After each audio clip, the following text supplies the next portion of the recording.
Class 12th। Good morning student. हम लोगों ने अभी तक हिंदी के कितने चैप्टर कंप्लीट कर लिए हैं? 7 चैप्टर कंप्लीट कर लिए हैं, ठीक है ना।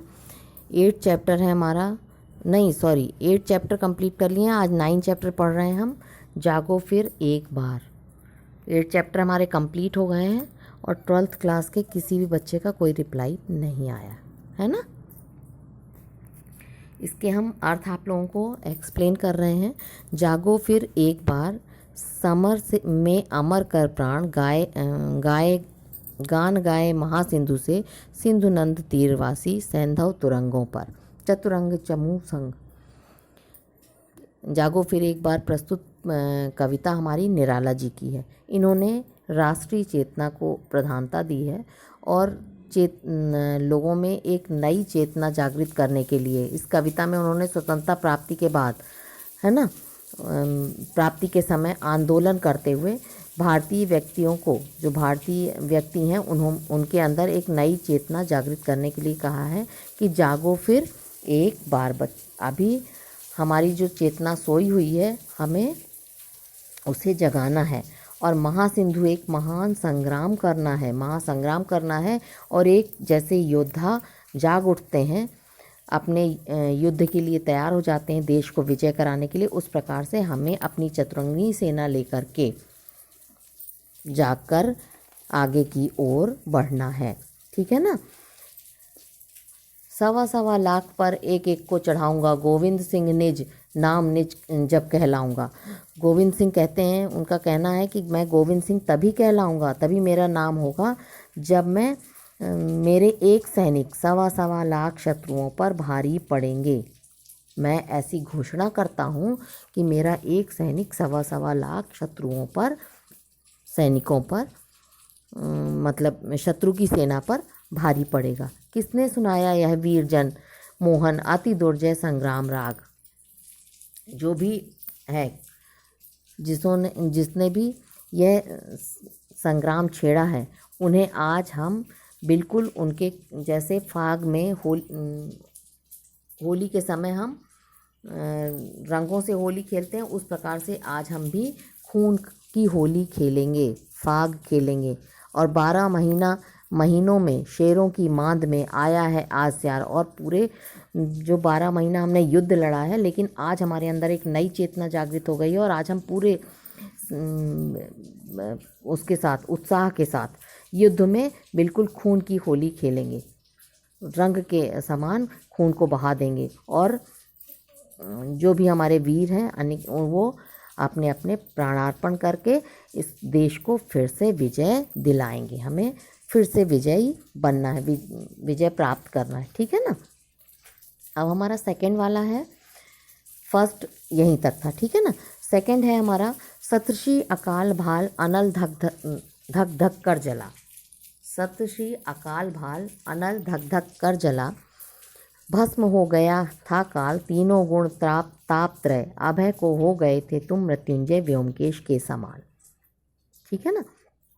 सतश्री अकाल, जिसने हमारे देश में त्राही त्राही मचा दी, भाल अनल धक धक कर जला, उन्हें हम अपने भाल से, अपनी तलवार से उन्हें एक एक को जलाकर राख कर देंगे। भस्म हो गया था काल, और काल की भांति सभी को हम भस्म करके ऐसा संकल्प करते हैं कि अपने देश पर विजय प्राप्त करेंगे। तीनों गुण ताप त्रय अभय हो गए थे तुम, और सबको का विनाश करते हुए हम अभय हो जाएंगे, ठीक है ना,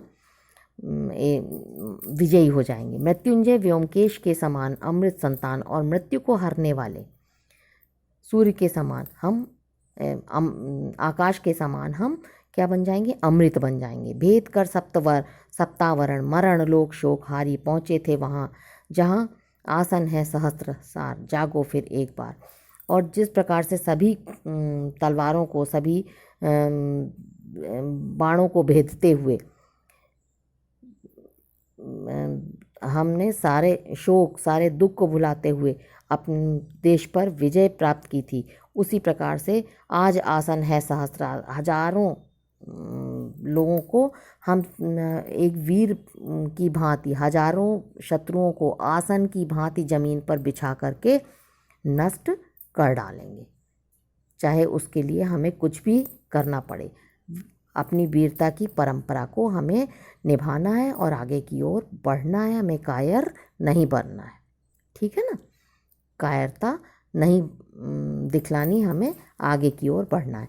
फिर है हमारा थर्ड वाला, सिंघी की गोद से। अब आप लोगों को बता दें बच्चों, ये बहुत हमारा थोड़ा सा इम्पॉर्टेंट है ना, सबसे ज़्यादा इम्पॉर्टेंट है, जो इसमें मतलब अक्सर आ ही जाता है एग्ज़ाम में। तो सिंघी की गोद से छीनता रे शिशु कौन, मौन भी क्या रहती है वह, रहते प्राण रे अजान, एक मेष माता ही रहती है निर्मेष दुर्बल वह, छीनती संतान जब जन्म पर अपने अधिशप्त तप्त आंसू बहाती है। किंतु क्या योग्य जन जीता है, पश्चिम की उक्ति नहीं गीता है गीता है, स्मरण करो बार बार जागो फिर एक बार। कवि निराला जी इसमें कहते हैं कि जिस प्रकार से शेरनी के शावक को, मतलब शावक मीन्स बच्चे को, शेरनी के बच्चे को कोई छीनने की हिम्मत नहीं कर सकता। क्यों नहीं करता? क्योंकि वो शेरनी है। सभी को मालूम है कि वह शक्तिशाली है, आक्रामक है, वो विद्रोह कर देगी। लेकिन एक मेष माता मेष मीन्स बकरी, तो एक बकरी अपने बच्चे को छीनता देखकर भी चुपचाप रह जाती है, वह कुछ भी नहीं बोल पाती। बिल्कुल जब बकरी के बच्चे को उसकी गोद से छीन लेते हैं तो मौन होकर के उसे छीनता देखती रहती है और कुछ भी नहीं कर पाती। ठीक है ना, अपने मतलब यहाँ तक कि वह अपने प्राणों की अंतिम सांस तक अपने बच्चों की रक्षा करती है पर कुछ कर नहीं सकती। और ये सिंघनी जो है वो अंत तक अपने बच्चों की रक्षा करती है। भेड़ शावक जो है, जो बकरी है, भेड़ है, वह अपने बच्चे को देखती रहती है कि कोई छीन के ले गया और चुपचाप आंसू बहाती रह जाती है। उसके जन्म पर दुखी होती है कि क्यों मैंने जन्म दिया। लेकिन क्या कभी कोई अपनी रक्षा के समर्थ व्यक्ति इस प्रकार का आंसू चुपचाप, मतलब अपनी रक्षा ना कर सके, कोई व्यक्ति इतना असमर्थ होता है, चुपचाप आंसू बहाता रह सकता है? पश्चिमी देशों में यह कहावत भी है कि योग्य व्यक्ति ही संसार में जीता है। ऐसा कहा गया है। ये है ना कि पश्चिम की उक्ति नहीं गीता है गीता है, किंतु क्या योग्य जन जीता है, पश्चिम की उक्ति नहीं गीता ही गीता है। तो पश्चिमी देशों में ये कहा गया है, मतलब वहाँ की एक कहावत यह प्रचलित है कि योग्य व्यक्ति ही इस संसार में जीतता है। जो योग्य है, जो चालाक है, जिसके अंदर साहस है, वही उसी की विजय है। गीता में भी यही उपदेश प्रतिपादित किया गया है। गीता में भी यही उपदेश लिखा गया है कि इन सभी बातों को हमें याद करना चाहिए कि स्वतंत्रता की लड़ाई में हमें जागना है, दुश्मनों को मारकर भगाना है। अगर हम चुपचाप बैठे रहेंगे तो दुश्मन हम पर हावी हो जाएंगे और हम कभी भी विजय हासिल नहीं कर सकेंगे। ठीक है, अब हमारा आता है फोर्थ, पशु नहीं वीर तुम, पशु नहीं वीर तुम, समर शूर क्रूर नहीं, काल चक्र में हो दबे, आज तुम राजकुंवर, समर सरताज पर क्या है, सब माया है माया है, मुक्त हो सदा ही तुम, बाधा विहीन बंद छंद ज्यों ही, डूबे आनंद में सच्चिदानंद स्वरूप। इसमें कवि कहते हैं कि तुम पशु नहीं हो, तुम एक वीर पुरुष हो। और वीर पुरुष को कायरता शोभा नहीं देती है कि शत्रु हम पर हावी हो जाए और हम उससे दबते चले जाएं, उस पर हमें विजय हासिल करनी है। और एक राजकुंवर की भांति हमें सरताज पहनना है, विजय प्राप्त करके हमें एक ओजस्वी बनकर, वीर बनकर, शक्तिशाली बनकर के उसमें हमें विजय हासिल करनी है। ठीक है ना, सब माया है माया है, मुक्त हो सदा ही तुम यहाँ वहाँ बेकार के बंधनों में मत फंसो, उन्हें त्यागो।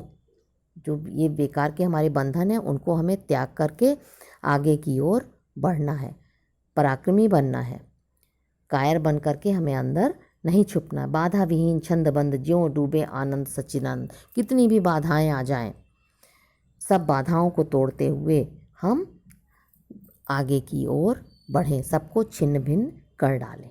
ठीक है। अब नेक्स्ट है हमारा सबसे लास्ट आखिरी महामंत्र ऋषियों का अणुओं परमाणुओं का, महामंत्र ऋषियों का अणुओं परमाणुओं में फूंका हुआ। तुम हो महान, तुम सदा हो महान, है नश्वर यह दीन भाव, कायरता काम परता ब्रह्म हो तुम, पदरज पर भी है नहीं पूरा यह विश्व भार, जागो फिर एक बार, जागो फिर एक बार। ये निराला जी की बहुत अच्छी पंक्तियां हैं।